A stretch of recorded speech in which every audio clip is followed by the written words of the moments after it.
Hello friends, ಈ ವಿಡಿಯೋದಲ್ಲಿ ಬಂದು ನೀವು ಪಾರಿವಾಳನ ಹೆಂಗೆ ಬ್ರೀಡ್ ಮಾಡೋದು ಅಂತ ನೀವು ಈ ವಿಡಿಯೋದಲ್ಲಿ ತಿಳಿಸ್ಕೊಟ್ಟಿದ್ದೀನಿ. ನೀವು ನೋಡ್ಬೋದು. ಪಾರಿವಾಳ ಬ್ರೀಡ್ ಮಾಡಬೇಕಂದ್ರೆ ನಿಮಗೆ ಬಂದು ಒಂದು ಜೊತೆ ಪಾರಿವಾಳ ಬೇಕಾಗುತ್ತೆ, ಅಂದರೆ ಒಂದು ಪೇರು.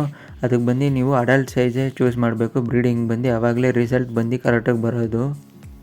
ಜೊತೆ ಮಾಡಿಸ್ಬೇಕಂದ್ರೆ ಪಾರಿವಾಳನ ಬಂದು ನೀವು ಅದ್ರ ಜೊತೆ ಮಾತ್ರ ನೀವು ಸಪ್ರೇಟಾಗಿ ಬಿಡಬೇಕು ಆಚೆಗಡೆ.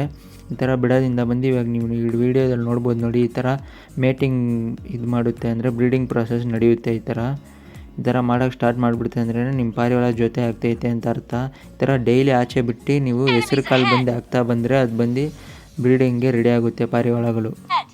ಈ ಥರ ಒಂದ್ಸಲಿ ಅದು ಪಾರಿವಾಳಗಳ ಜೊತೆ ಆಗಿಬಿಟ್ರೆ ಅದು ಬಂದು ಈ ಥರ ಈ ಥರ ವೀಡಿಯೋದಲ್ಲಿ ನೋಡ್ಬೋದು ನೋಡಿ, ಇದು ಬಂದು ಮೇಟಿಂಗ್ ಅಂತಾರೆ. ಪಾರಿವಾಳಗಳು ಮೇಟಿಂಗು ಈ ಥರ ಮಾಡಿಬಿಡುತ್ತೆ ಅಂದರೆ ಅದು ಪಾರಿವಾಳ ಜೊತೆ ಆಗಿದೆ. ಮತ್ತು ಈ ಥರ ಇವಾಗ ನೋಡ್ಬೋದು ನೋಡಿ, ಈ ಥರ ಮೇಟ್ ಮಾಡಿಬಿಟ್ರೆ ಅದು ಪಾರಿವಾಳ ಜೊತೆ ಆಗಿದೆ ಅಂತ ಅರ್ಥ.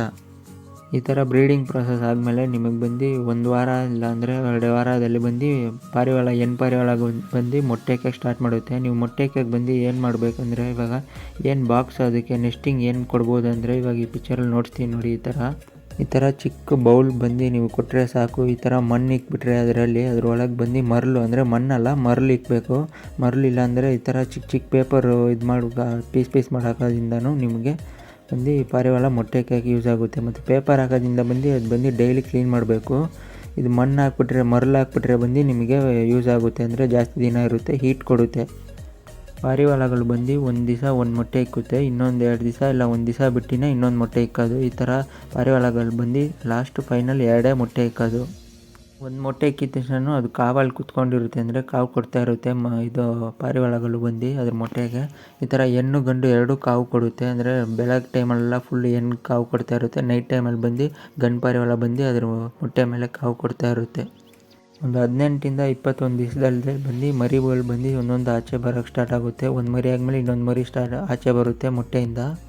ಮರಿ ಆಚೆ ಬಂದ ಮೇಲಿಂದ ನೀವು ಅದು ಬಂದು ಪೇರೆಂಟ್ಸ್ ಬಂದು ತಿನ್ನಿಸ್ತಾ ಇರುತ್ತೆ. ಅದರ ಅಮ್ಮ ಅಪ್ಪ ಎರಡೂ ತಿನ್ನಿಸುತ್ತೆ ಒಂದೇ ಸಲ. ಅಂದರೆ ಅದರ ಅಮ್ಮ ತಿನ್ನಿಸ್ಮೇಲೆ ಬಂದು ಅದರ ಅಪ್ಪನೂ ಬಂದು ತಿನ್ನಿಸುತ್ತೆ ಮರಿಗಳಿಗೆ, ಚೆನ್ನಾಗಿ ನೋಡ್ಕೊಳುತ್ತೆ. ಈ ಸ್ಟೇಜ್ ಆಗೋ ತನಕನೂ ಅದು ಮರಿನ ಬಂದು ಬಿಡೋಲ್ಲ, ಚೆನ್ನಾಗಿ ತಿನ್ನಿಸಿ ಬೆಳೆಸ್ಬಿಡುತ್ತೆ ಅದ್ರ ಮರಿಗಳನ್ನ. ಅದು ಮರಿಗೆ ಬಂದು ಒಳ್ಳೆ ಹೆಲ್ತ್ ಫುಡ್ ಏನಂದರೆ, ಅದು ಪೇರೆಂಟ್ಸಿಗೆ ಬಂದು ನೀವು ಈ ಥರ ಕಡಲೆಕಾಳು ಇವಾಗ ನೀವು ನೋಡ್ತಾ ಇರೋ ನೋಡಿ, ಇದು ಬಂದು ನೀರಲ್ಲಿ ನೆನೆಸ್ಬಿಟ್ಟು ಕೊಡ್ತಿದ್ರೆ ಅದು ಬಂದು ಮರಿಗಳಿಗೆ ಫೀಡ್ ಮಾಡೋದ್ರಿಂದ ಬಂದು ಹೆಲ್ದಿಯಾಗಿ ಬರುತ್ತೆ. ಇನ್ನೊಂದು ವಿಷಯ ಏನಂದರೆ, ಮರಿ ಇರೋ ಗೂಡಲ್ಲಿ ಬಂದು ಅದು ಪೇರೆಂಟ್ಸ್ ಪಾರಿವಾಳಗೆ ಬಂದು ನೀವು ಎಲ್ಲ ಅಂದರೆ ಊಟ ಮತ್ತು ನೀರು ಇರಲೇಬೇಕು ಆ ಗೂಡಲ್ಲಿ. ಅದ್ರ ಮರಿನ ಬಂದು ಅದು ಚೆನ್ನಾಗಿ ತಿನ್ನಿಸಿ ಬೆಳೆಸುತ್ತೆ. ಅದಕ್ಕೆ ಕರೆಕ್ಟಾಗಿ ಮೇವು ಮತ್ತು ನೀರು ಗೂಡಲ್ಲಿ ಇರಲೇಬೇಕು ಈ ಥರ ಟೈಮಲ್ಲಿ, ಬ್ರೀಡಿಂಗ್ ಟೈಮಲ್ಲಿ ಯಾವಾಗ್ಲೂ. ಅಷ್ಟೇ ಫ್ರೆಂಡ್ಸ್, ಈ ವಿಡಿಯೋ ನೋಡ್ಕೊಂಡು ನೀವು ನಿಮ್ಮ ಪಾರಿವಾಳಗಳನ್ನು ಬ್ರೀಡ್ ಮಾಡ್ಕೊಬೋದು. ಮತ್ತು ಯೂಸ್ಫುಲ್ ಆಗಿರೋ ಲೈಕ್ ಮಾಡಿ ಮತ್ತು ಶೇರ್ ಮಾಡಿ, ಮತ್ತು ನನ್ನ ಚಾನಲ್ನ ಸಬ್ಸ್ಕ್ರೈಬ್ ಮಾಡ್ಕೊಳ್ಳಿ ಫ್ರೆಂಡ್ಸ್.